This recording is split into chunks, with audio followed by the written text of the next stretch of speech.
Well, good afternoon, good morning, or good evening, depending on when you're looking at this podcast. My name is Marvinetta Woodley Penn, and I am the host of All Stories Matter. Just discovered a few minutes ago that I've been doing this show since March of 2025. Yeah, for me.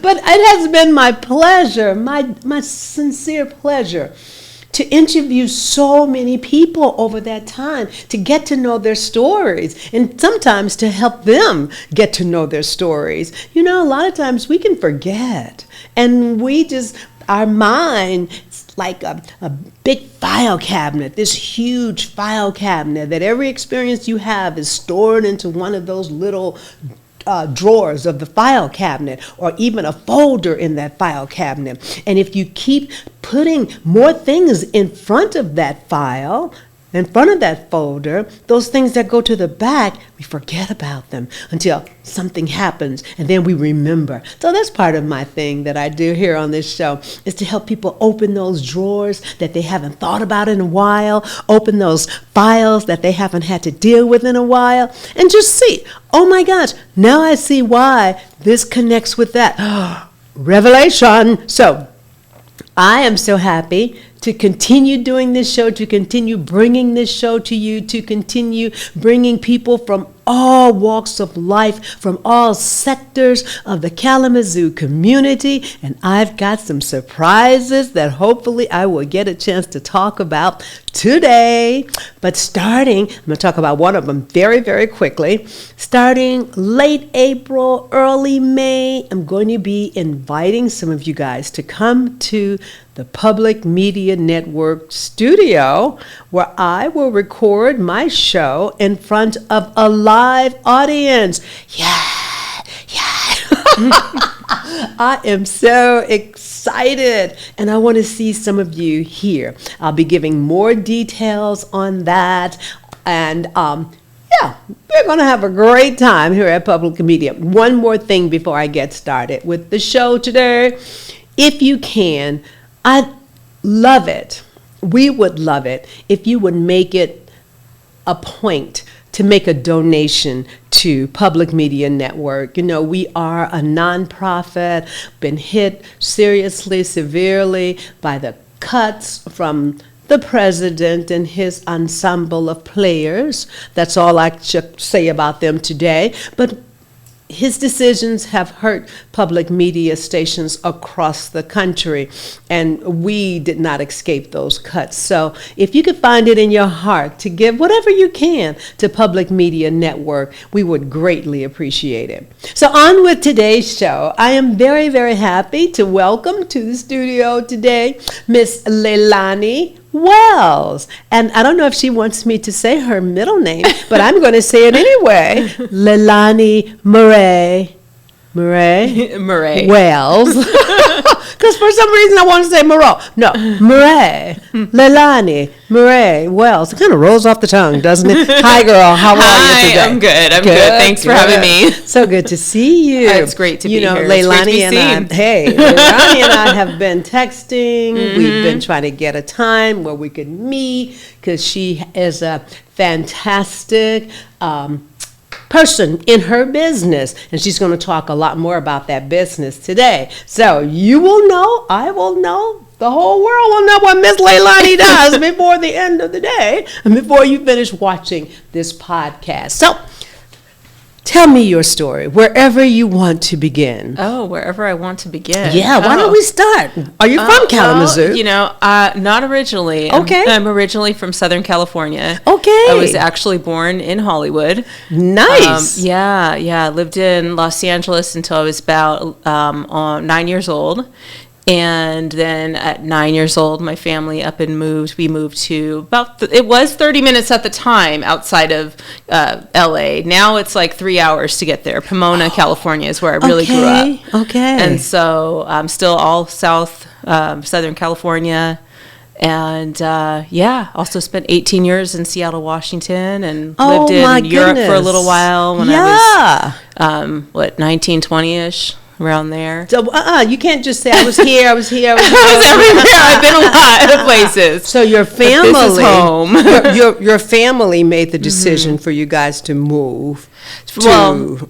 outside of LA. No. Well, outside of LA, yes. Outside of LA to Pomona. Okay. Pomona. Yeah, that was where. So during the time when I lived in Los Angeles, there was a lot of there still is, but at the time it was like people were starting to understand a lot of gang activity was happening. Okay. And so parents started taking a lot of their children that were getting in trouble and saying, okay, we don't want to live in Los Angeles anymore. Let's start moving a little bit on the outskirts, right? Okay. And so they then my mom decided to get a second home in Pomona, California, keep the other home, and this home that she got was nearby these colleges called the Claremont colleges. They were like nice, prestigious colleges, and she had this whole plan for us. Little did she know that a lot of the gang activity was going to move to Pomona from LA, because a lot of parents had the same idea. So, there was just a lot of... Yeah. So in Pomona, I kind of lived like a double life experience where it was like middle class kind of situation, but also like a lot of poverty and gang activity crossover from all of that. So yeah, it was just an interesting experience and upbringing, and wow. love it. Did you have brothers and sisters? I have two younger sisters that I grew up with, and then I have an older brother and sister that I didn't grow up with, and there's different parents involved, but yes, I do have two younger ones I grew up with. So so you were the oldest. I was the oldest in that scenario, and the responsible one. For the most part. Okay. There were seasons, but yeah, I was the one. So did you participate in this gang activity? Let's just get to it. I personally didn't necessarily participate, but I did date someone. When I was younger, I got into some trouble, like with someone I dated when I was a teenager. My mom, didn't want me dating him, and I had, just a lot of experiences where, I don't know how to best explain it without telling things that I do and don't want to share. It's kind of like you have these experiences that are not so great, but it's not your whole experience, right? I mean, and so there were I just had an experience yesterday. Not so great, but I see how it fits into I thought I was in love. I was young girl. I thought I was in love. He was feeding me all kind of stuff, and it was easy to do that at that time because there was a lot of problems I was going through in the household, and so I wound up running away from home, and I wound up, I talked about this recently that I was actually illegally put in juvenile hall. This judge was putting runaways in jail, which is not legal. And so I don't blame my mom for it anymore. At the time when I was younger, I did. I feel like she was just scared and took me to this judge, and he took advantage of the situation. I don't know if he was paid off or what was going on at the time.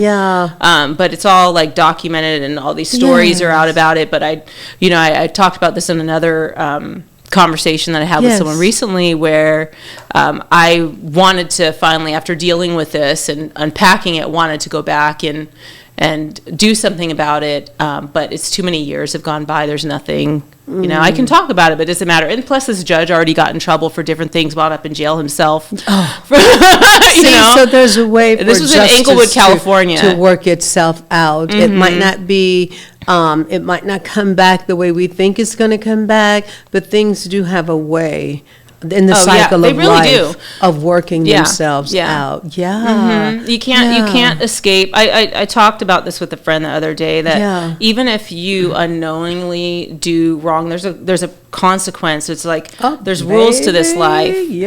So I don't worry so much about vengeance or things like that. It's like, vengeance is mine, saith the Lord. I don't know very many verses from the Bible, but that is it is. Let that stuff go. And I've realized over the years how protected I really am. So I don't concern myself with all that. But one thing that was really wonderful that came out of that, I don't know if it necessarily came out of that or just a lot of stuff I watched happen to my friends that didn't necessarily have a good experience, like getting out of, the place where I grew up and the goings on there. Some, had negative experiences, but many had really incredibly wonderful experiences. But I feel connected with the what's happening in the prison, the school to prison pipeline system. And so I've been waiting a while to kind of I've always had a plan to get involved in that, but this year I'm like, okay, now I'm like putting the pieces together on how, because I finally have the space for something like that. And even telling your story. And if I didn't have that experience, then I don't think, especially, a lot of people don't understand just by initially meeting me, like what my past has been like. It's not even just that experience. It's so much. Right. It's so layered. But that is a part of it. But I was a teenage mother, and that is a huge part of my life. A lot, and I tell everybody, hey, I was a teenage mother. Stop them on the street. No, not to that extent. But if you get to know me, even when I work with young people, I tell them my story, because you don't know who is going to benefit from hearing that. Oh my God.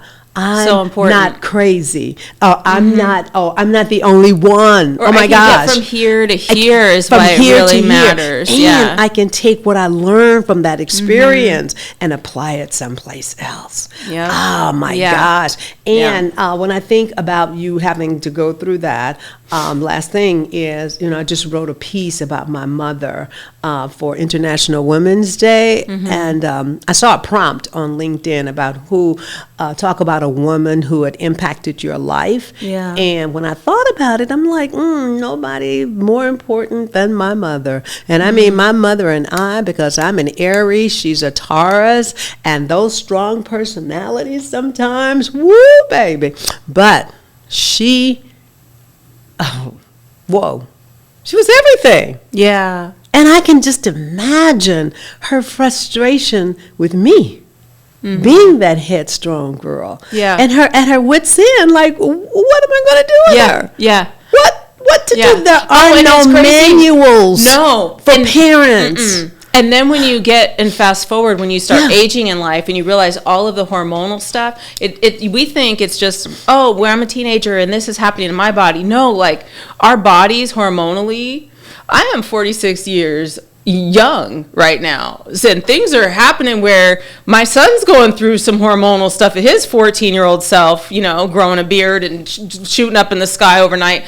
But me, I'm going through some stuff too, where I'm like, what is going on? What is going on? And I can't. God. Some days I'm like, you know what? I can't be. I don't even know if I can be a good mom today. I don't even know if I can be a person. I don't know when if I I can started be a person. going through it, I was like, and I'm just honest. Like, I'm sorry, kid. Like, you're going through it. I'm going through it. You're gonna have to fend for yourself today. Give me a day. Give me something. I don't know what's happening, and I won't proceed forward if it's just gonna cause havoc. So I'm just gonna stop and stand still. And it's nobody really talks about it. So I think maybe I'll do my first live show on I love that. The change. I love that. I love that. Just came to me. I love the that. change. And maybe have an intergenerational thing, because we really, in fact, I used to teach, and I know this is your story, but I used to teach in Chicago, and one of my students, she was like my protege, because I taught theater, and I would always pull her out of class. We got a play to do. Her English teacher would be like, no, you don't understand. We have a show. She has to come with me. She has to leave class now. And she hated it. But anyway, the teacher kind of disliked me because I would take her students all the time. But it's okay.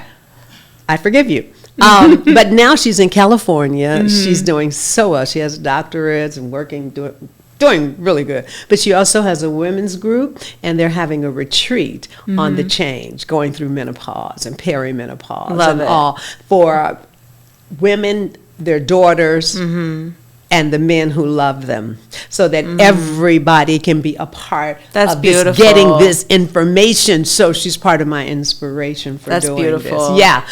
But with your story. You were in Pomona. You went through a few changes. Okay, but you survived. Oh, were we back in Pomona? Girl, yeah. I don't forget. So then after Pomona,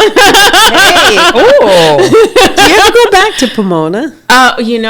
I miss it and I want to. And, Good, you and should. I still keep in touch with some friends from Pomona and have phone conversations here and there. I went back and saw my old house, but I want to go back. Like, I just kind of passed. I want to go back and actually knock on the door kind of situation and see if they'll let me go to my old room and stuff. I have so many memories. But yeah, no, I haven't been back in really back in years other than just passing through. Yeah. Oh, don't make me tear up. No, it's cool. I think going back there now that, because there's different things in your life that you think back on, and you sometimes you don't feel any kind of way about it, and sometimes you do. Right now I'm in a space where I feel some type of way. So maybe some things you need to process before you even go back. That's understandable. Especially with that whole thing I just told you about with the judge, because it wasn't, that whole situation wasn't just like that juvenile hall situation. It then transpired into placement homes and escaping pimps and all kinds of craziness, you know? Yeah. So, thank you. Yeah. I'm pretty savvy all the way around, but I mean, and I wasn't pimped out. I mean, escaping being pimped out, escaping that happening to me, but I saw it not be the case for so many. Yes. And when we can speak to those issues, we can help girls. I substitute teach. I just stopped.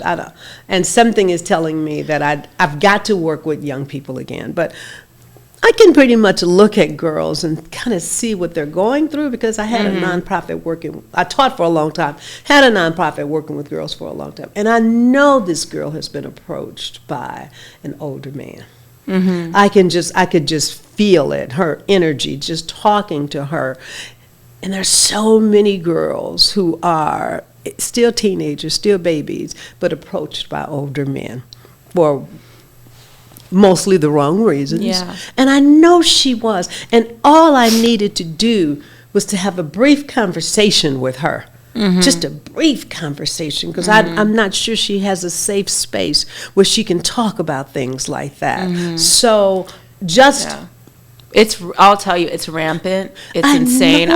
Every single day, cars, when I was walking to and from school, cars were trying to, and so I walked the opposite direction every single day. These older guys were trying every single day. And so I'd walk with the neighborhood boys, my friends, and one day I looked to my friend, I'm not going to say his name. He was a couple years younger than me, but I turned around looking for him to protect me, and he had already ran down the street. He was so uncomfortable. He was so scared. He was like, I'm too young to protect this girl.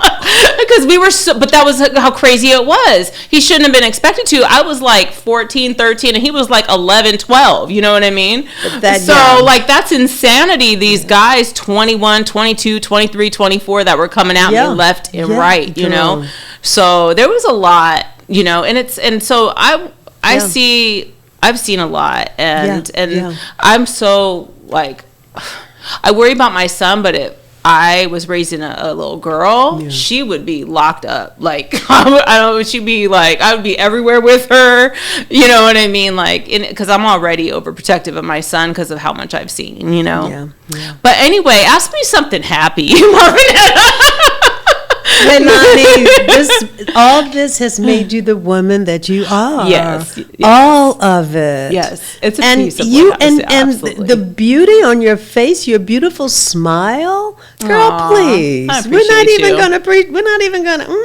We're shining through everything because it is not our now. It is a part of our now, but it is not all, because we would not be who we are without that past. Yeah. So sit in it, girl, revel in it. Thank you. Ooh, thank you, because I made it. I'm here now. Yeah. I'm not there. So from Pomona, you went to Europe. From Pomona, So how did that happen? Yeah, so there's this amazing college called Mount San Antonio Community College, and it's a very large college in Walnut, California, which is very close to Pomona. And so actually, when I was a teenager, I had dropped out of high school for a little while and went and got a job at like 15, and I was traveling around working with this company, taking photos when you enter in like carnivals and Six Flags Magic Mountain, all these places. And so I had to drop out to go and do this job because it was traveling. Okay. And so I decided to go to college for a little while, and I'd moved out. I was I was 17 when I moved out officially, and then I decided to go to college even though I hadn't graduated high school, and I really wanted to go to Mount Sac because it was just such an amazing college, and plus community colleges, it was affordable, all of that. So I went for a little while, and they let you go without graduating high school? Yeah, you don't have to. There's so much you can do without a high school degree. Yeah. People are so uninformed. People just tell you. And we buy into it. We just robot, I didn't have a high school degree, and I went to college. Yeah. And although going to college made me go back and get my high school degree as well, so I do have that. But But it was just like, I might as well check that box kind of a situation. I didn't need to. So I was at Mount San Antonio College, and there was this big banner going across campus one day, and it said Work and Study in London program for business major students. And I said, oh, okay. So I went and told my best friend, who is my childhood best friend. We were best friends since we were like 11 years old. And I told her, because we were both going there, we were doing everything together at that time in life. And I was like, hey, we're going to Europe. And she's like, what are you talking about? And I'm like, see that sign? She's like, you have to be a business major. I was like, so we're changing our major. So we changed our major, got in the program, went to Europe, and I didn't have that much money, so I went, as soon as the plane touched down, I went and got like 3 jobs. And I had the most amazing jobs out there. It was so cool. Of course so cool. You did. It was amazing, fun jobs. Of course you did. Your history prepared you to find a way. To say it, claim it, do it. Oh, 100%. 100%. Say it. You get to 100%. London. I got to London.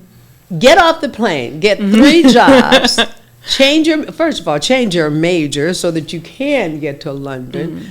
You go, girl. And then what happened? So some of the things that happened in London. How long were you there?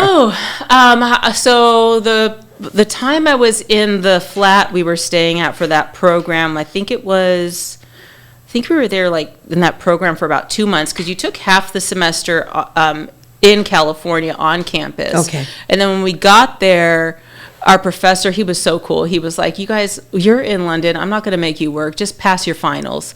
And he would just party with us and let us do whatever. And we, of course, had to just pass our finals, right? And so while we were there, we just like did all kinds of stuff. They had different excursions planned for us. So I went to Stonehenge. And it was so funny because the bus came and I couldn't wake up. And so I went to Stonehenge in my pajamas. There's pictures of me in my pajamas at Stonehenge. I was like, I'm not missing this. And then what else? We went to just all these different places. There were castles everywhere, Piccadilly Circus. My favorite was Camden Town. It was like this hippie town. We go to concerts out there and stuff. But I got like a dog sitting job. I got it was an American school in London. I worked there for a little bit, and I worked there 2 hours a day. And then from there, I'd take the tube and go to my other job, which was it was a job before where I would telemarket. It was like a survey job. And they would get so mad because I'd call during afternoon tea. You're calling in the middle of my tea, And then I had another job. Girl, this man was fine. Okay, he looked like Tupac, and he had an English accent. Oh my God. I was like, I never want to quit this job. Even my manager, I was like, but this job was crazy because you would call people at this, in this other marketing job, where you would call people and to sell them extra accident insurance for if they if they had insurance for if they got an accident in their job. Yes. But what if you lost a hand and you were out of work for 2 months or something? So I was getting awards for scaring people like if they lost a limb. Selling them extra insurance. And English Tupac was my manager. So you put a little extra in it every day. I was happy at that place. And what else did I do? I thought those are the ones I remember off the top of my head. Cool. Yeah. There was this one couple that had me like, I think they were like dog sitting or animal sitting for them when they were out of town. And what else did I do? I was there. I went to Glastonbury Festival. Yeah. Which is a big hippie festival. It's kind of like similar to Burning Man Festival, but a music festival.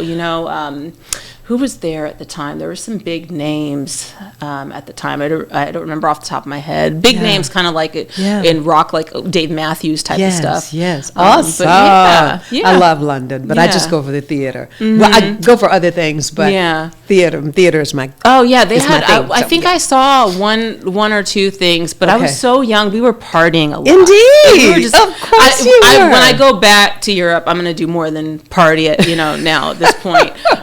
But still do some partying, but I will still do that. Yes, ma'am.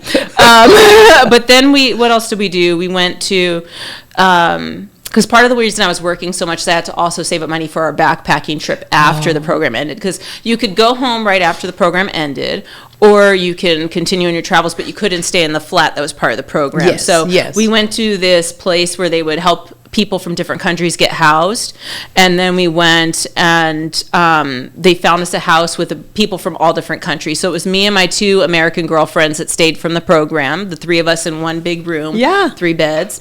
And then there were the Italians, the Japanese girl, the Botswanans. There were 3 Botswanans, and there were 2 girls from Germany, one of which I'm still friends with. All of you were in the same program, but then no, we weren't in the program. Oh, no, that was after you left the program. They were all traveling in different capacities. Okay. And we went to this, like, say you go to this, what do they call it? Say you know how you go to temp agencies for a job? It's like a temp agency for a place to live. Wow. Temporarily. Like an Airbnb. Yes. Connective place, right?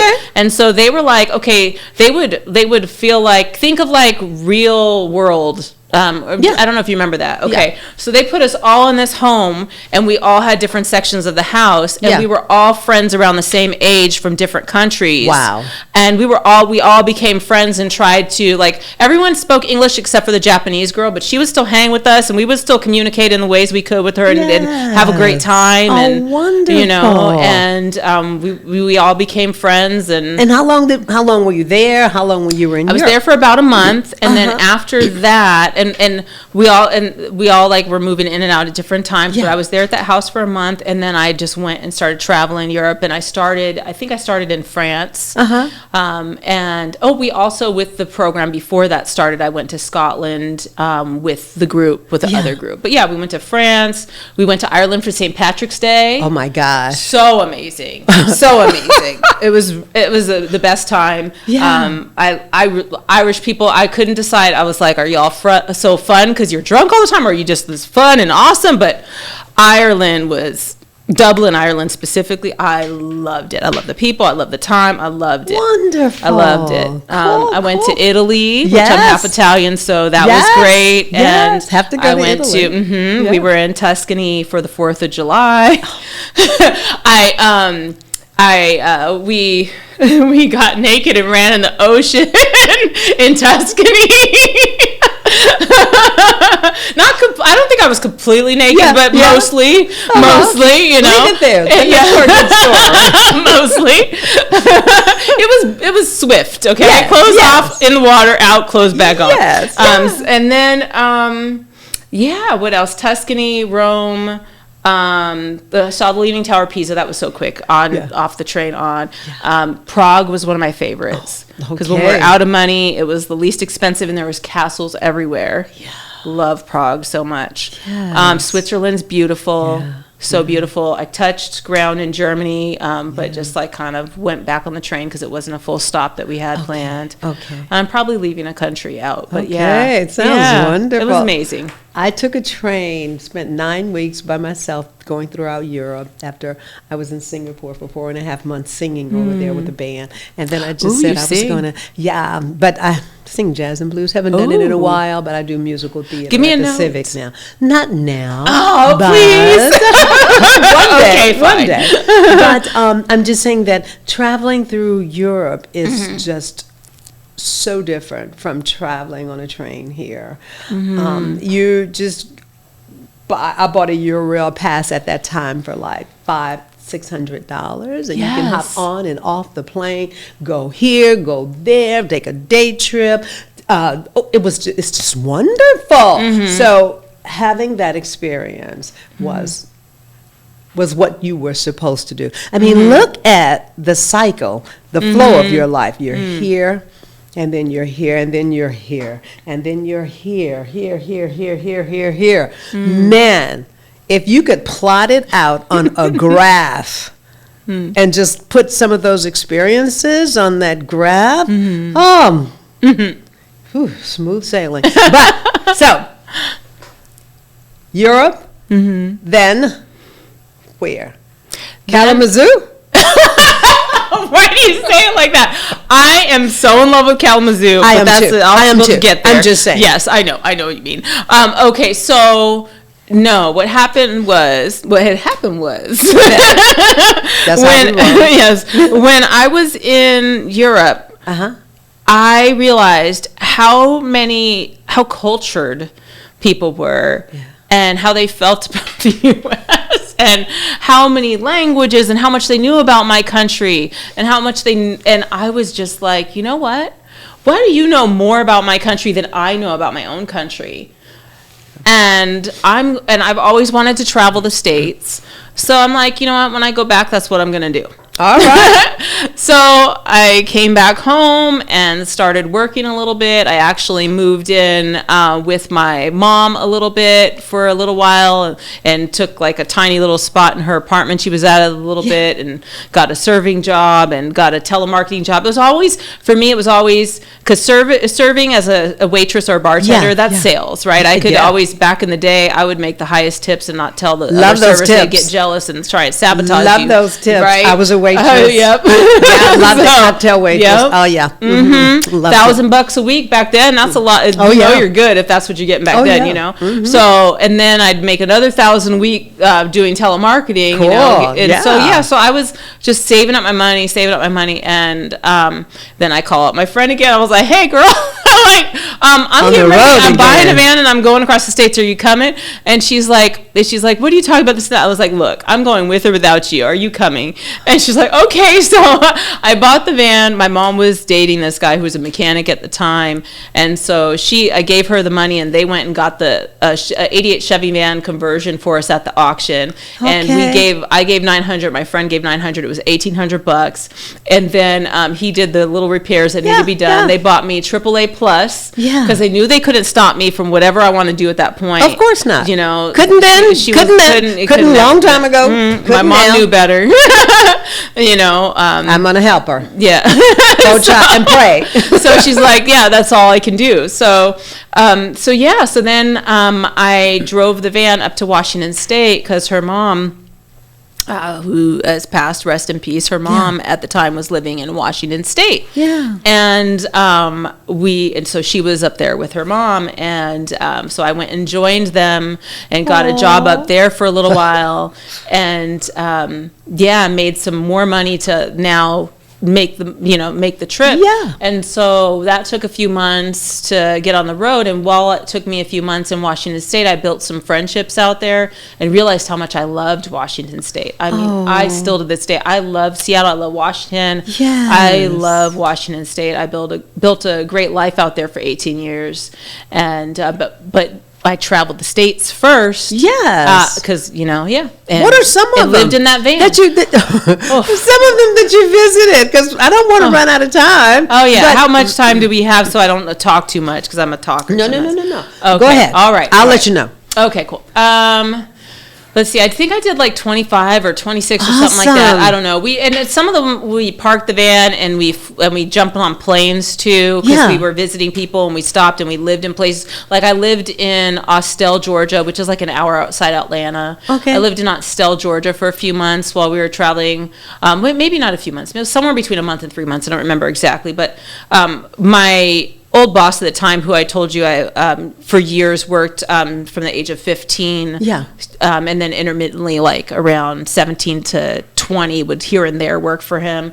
I was taking photos and managing at these like different locations. I don't know if you remember, but when you enter in to an amusement park back in the day, they used to have these, they're called scopes, and you'd look inside and you'd see a photo. They'd stop you at the entrance, and then they'd say, stop everyone, slide together and smile. Yeah. And so my job was to get them to stop and smile and make that picture look very, very good. Yes. And so I was good at that, and then I would go afterwards at the booth, and then I'd go sell them the photo on the way out, because they didn't bring me the card, and then I'd have to sell them the photo. Yes. So I was very good at all of that. And so when we were traveling, he's like, come work for me for a little while to make your money back up. We have, you could work at Six Flags in Austell. So I did the Six Flags in California. I did the Six Flags in Georgia.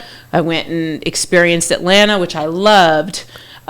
So when it would be easier for you to tell me the places you did not love. Just kidding, because you loved quite a few places. I think it was Utah. It was Utah. Was it Utah I drove through?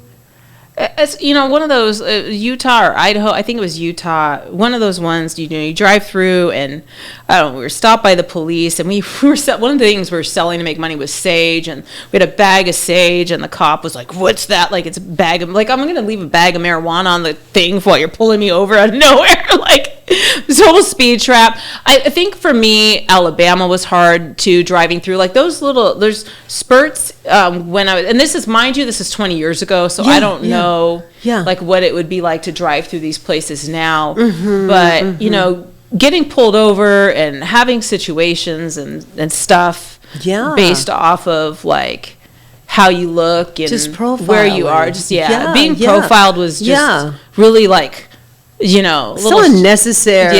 Kind of it's a waste unnerving, of time. And so, dude, don't you have better things to do? No, I guess not.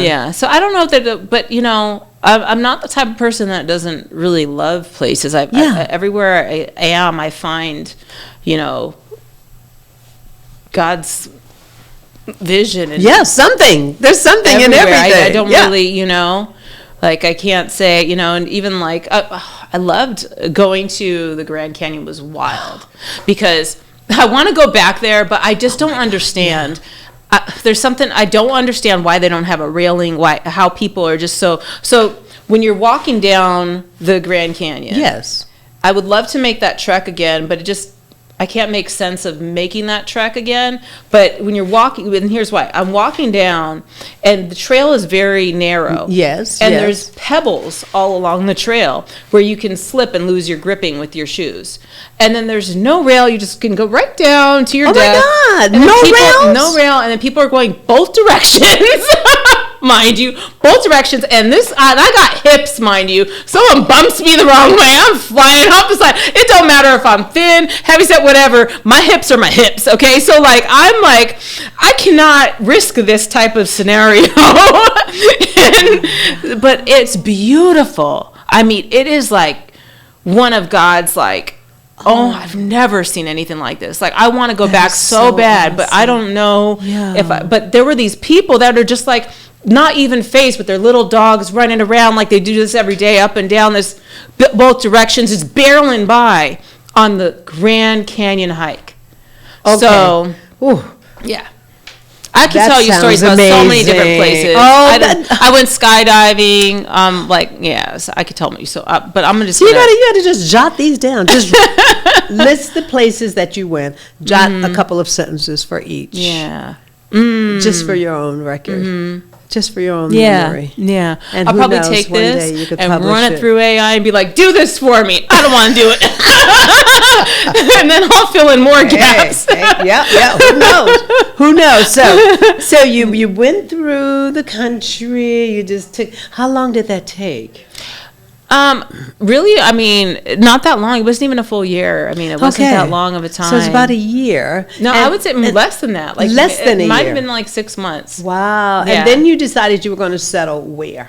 In Seattle. In Seattle. And I say Seattle kind of like how I say LA to people. Like, I lived on the outskirts of Seattle. Yeah. I did wind up buying a house and lived there for about 4.5 years-ish. Okay. In SeaTac, Seattle, right down the street from the airport, actually. But when I first initially moved there, it was in a city called Linwood, which is like, I don't know, 20 minutes from Seattle, probably 15, 20 minutes, I think, if I recall correctly. But yeah, no, I landed there because it was either New York, Atlanta, or Seattle. Because after traveling, those were my favorite places.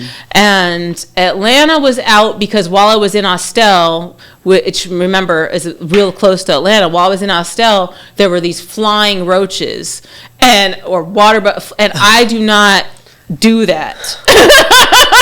And it was hot, and I can't do too hot, and I can't do flying bugs, especially not roaches. Flying bugs? It was a flying bug. Like, okay, so in Southern California when I was growing up, we'd have these seasons. No matter how clean you were, you'd have to get your house sprayed for ants during one season. You'd have to get your house sprayed for roaches, water bugs one season. You'd have to maintain to make sure you don't have nothing. Wow. So it's an annual thing? It's a seasonal thing, right? And so some houses that don't do it, they just have bugs. So because it takes money to do that kind of stuff, for sure. So like, literally, like, I'm in, outside, and there's this thing. It looks like, I don't know, maybe I'm wrong. Maybe I just am traumatized by bug, but it looked like a flying water bug, and it was all around. I'm like, get me out of here, and then the hot, muggy, like, it's not my jam, so I loved, and New York felt like it was too far away from both sides of my family,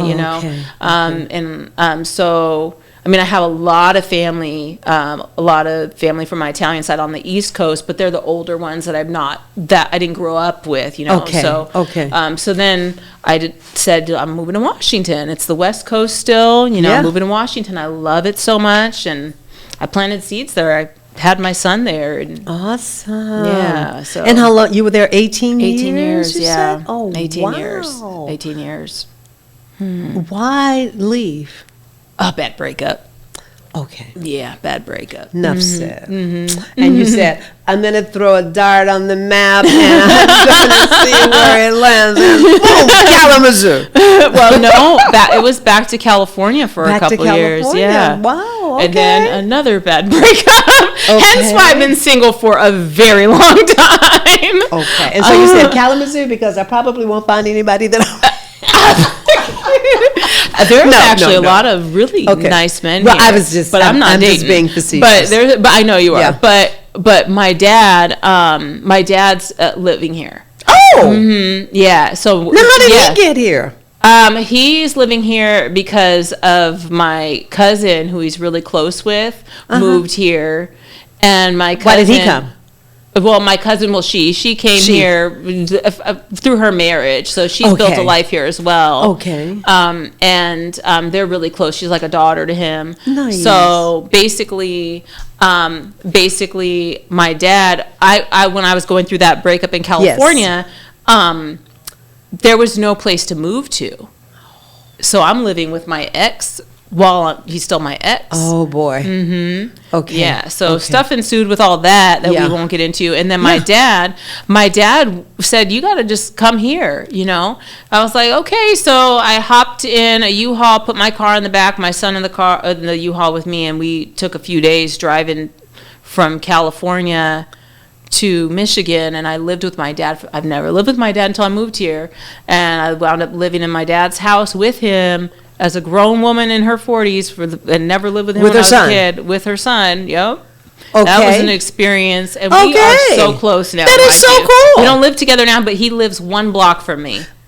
And I'm sure during that time, even though it might have been stressful because you are an adult and a very independent for him woman too, for not a just long me. time. Of course, the two of you. But I bet there was some conversations that you guys had that were just gold. It goes to show, I learned a lot from him because. Did you see yourself in him? Could you see more of who you are as you learned him? Yeah, I see more of who I am creatively. Okay. Through him. He's a serious creative, What's his element? He was an actor for years. He was a jazz singer, a DJ. Okay. He had jobs here and there like I did too, but I mean, he's in, some old movies and stuff. Nice. And he just print and he used to send me all that stuff when I was a kid and stuff. Oh. Yeah, I got him in a Harrah's magazine on my wall. And so, he...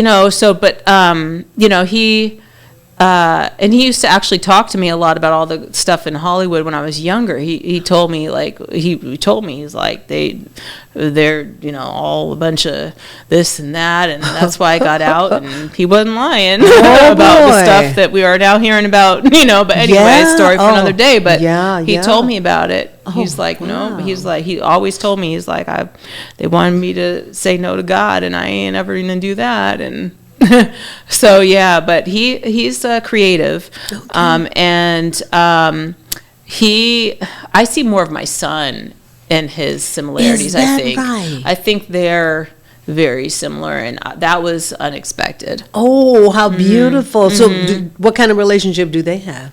It's interesting, but they understand each other. Wonderful. Yeah, they're both. My son is like, he speaks when he wants to, what he wants to talk about. My dad's like that too. I mean, they just like, I don't know. Awesome. Yeah. So you got to work real hard to get those compliments type of guys, Yeah. But very loving. But they're both so loving. It's just not in the same way that I am. So it's cute. Isn't that interesting though, how you had to come back, you had to live with him, but then there was an unveiling, a revelation for your son. Yeah. Another way for you to enter into your son, for you to see him more clearly by having this relationship with your dad. I love it. And then through, my dad does not let me pay for nothing at all. Before that, I was getting taken left and right in any kind of situation it could have been in, dating wise, just take it like financial depletion, all kinds of stuff.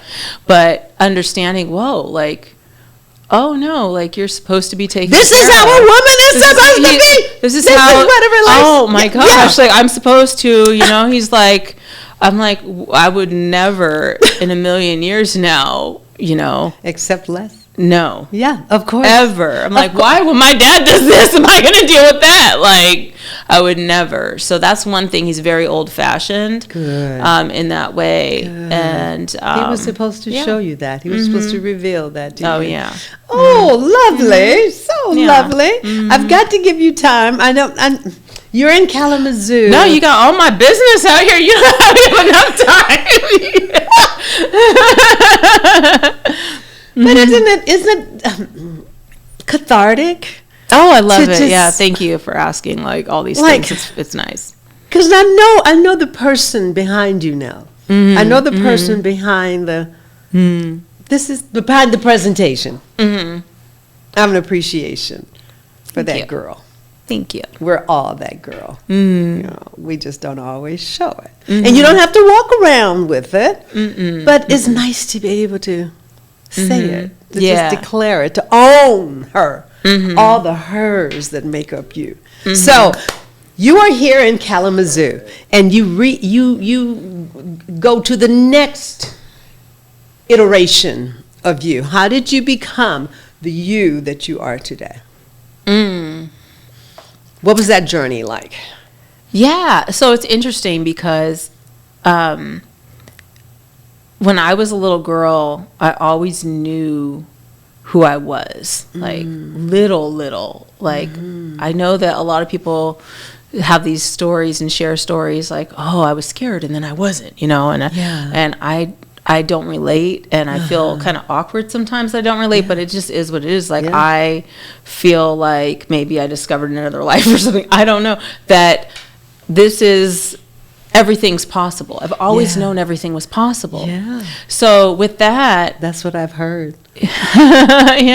So with that, it's always been like an equation, and also I felt like maybe that's my purpose, to show other people what is possible for them with their gifts, to like open themselves up to themselves a little bit more, and highlight them to themselves and others. Yes. And so that's what I do. I don't feel like I'm a marketer. I don't feel like I'm a podcaster. I don't feel like all these titles. I feel like someone who just really loves people so much and just wants them to like see all of the potential and everything that's out there for them as quickly as possible, because this life is short, and even if it wasn't, why not have that fulfillment for yourself and for others, right? Beautiful. Yeah. And so I've always felt strongly about that.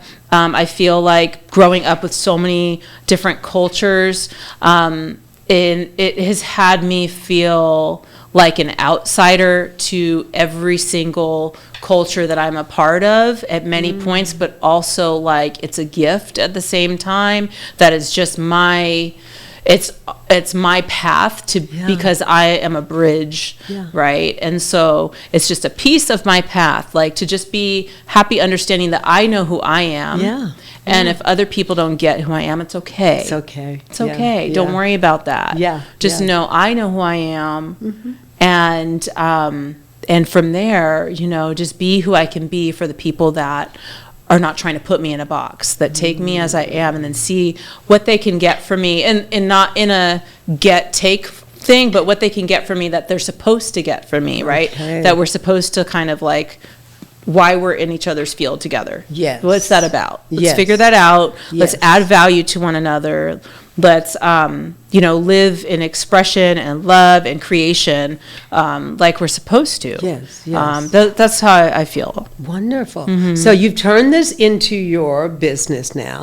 And tell us a little bit about your business. Right now, the focus is podcasting. Okay. So, so my team and I have a podcast. And I have two podcasts, actually. What are they called? One's called Get Seen, and one's called the Sandbox Collective. Oh, cool. And they're actually they're both one's relaunching, Get Seen's relaunching in a month or two, and the Sandbox Collective is launching this month. So awesome. we filmed the episodes last month, the first episodes that are going to be launched this month. They're in editing right now, and I have a whole team that I can thank for that. It took a whole team because we built a green room and we built a set, and yes, this outfit is my fashion stylist, Danielle Fisher, who's an incredible fashion stylist, and she came and saved the day for me. I had a makeup artist, fashion stylist, videographer. I had a dear friend who loaned me the equipment to be able to film the podcast, and then I have people that helped me with so many other aspects of getting it out, that are helping me through the editing process, all of that. But what the Sandbox Collective is all about, it's about, we have sandbox friends. Okay. And who do you want to play in the sandbox and create with as an adult? If you could just live like a big kid, if you don't have to worry about your bills, if you don't have to worry about your problems, if you don't who would you want to create in the sandbox with, right? And so I'm highlighting creatives of all kinds, artists, musicians, thought leaders, innovators, people who created great things, and we're interviewing them, creatives, and showing that, there's money to be made and there's change and impact to be made when you are in these fields and when you're living what, your God-given gifts are. Yes. That's where it's at. Awesome. I'm looking forward to seeing that podcast. Thank so you. how long will it be? Each episode will be about? It's going to be probably about an hour because I'm a talker, if you may have noticed. Yeah. So it's probably going to be about an hour, I would say. And where are you going to house it? On Spotify?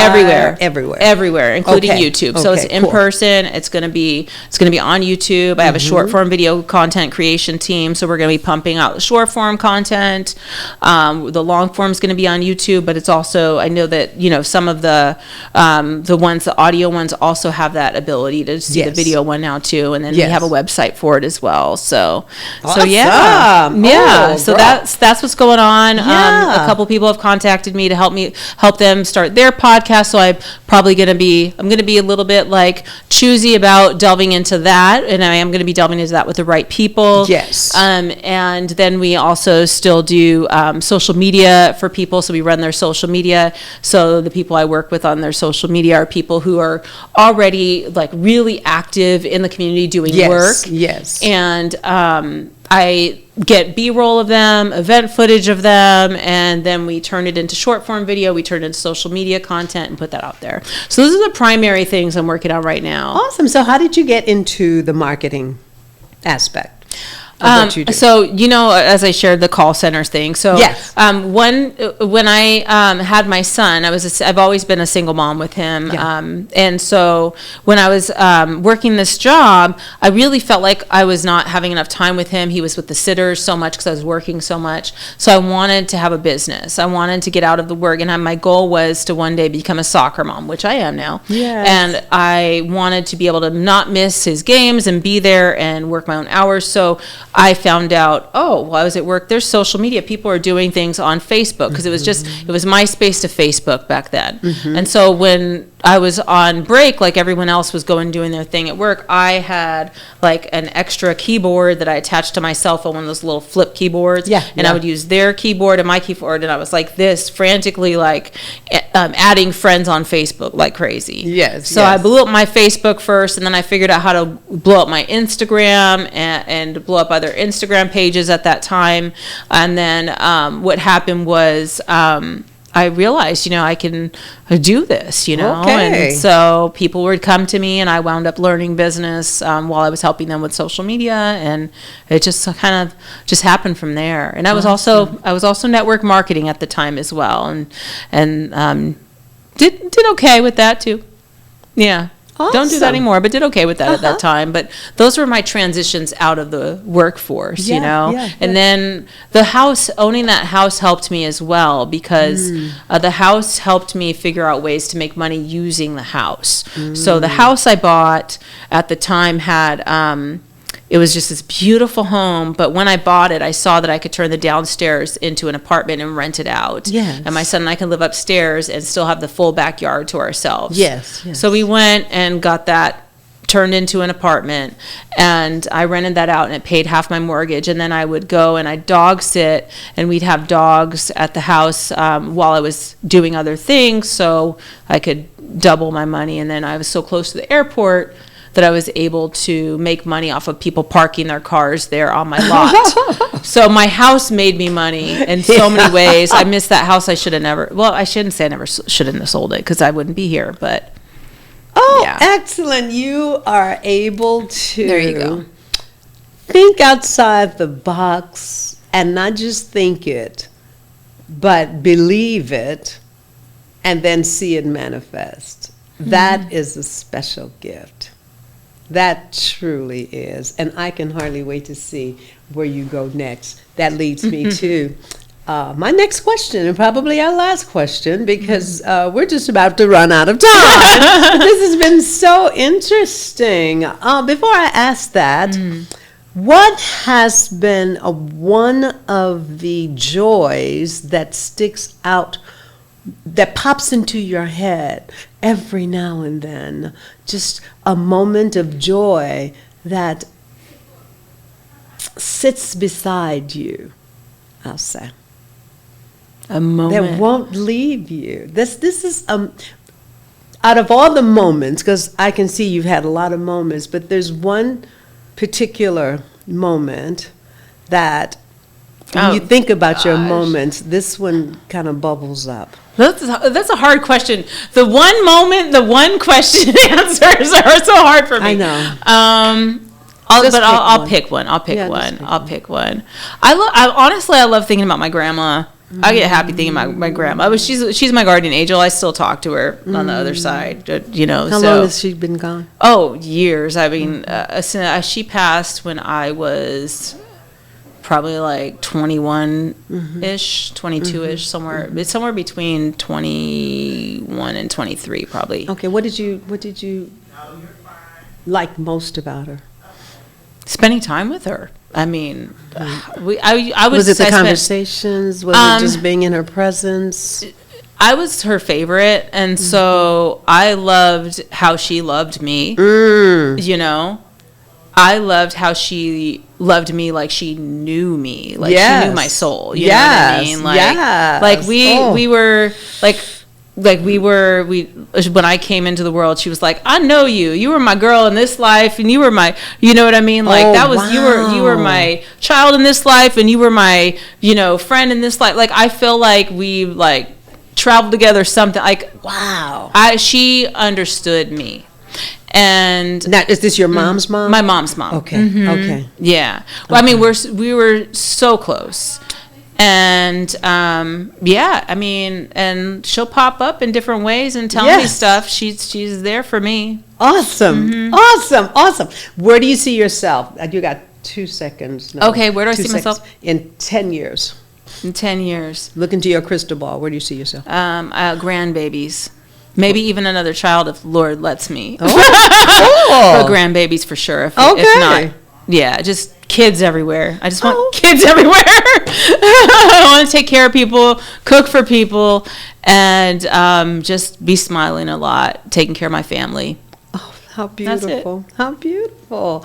Thank you so much, Leilani. I had no idea where this conversation was going to go, but thank you so much for allowing the universe to lead and to let it go, because I didn't know the questions that I was going to ask. I never know. I just let Spirit lead. Thank you for going on the journey with me. And thank you guys out there for tuning in for another episode of All Stories Matter. I challenge you, as I do every week, tell your story.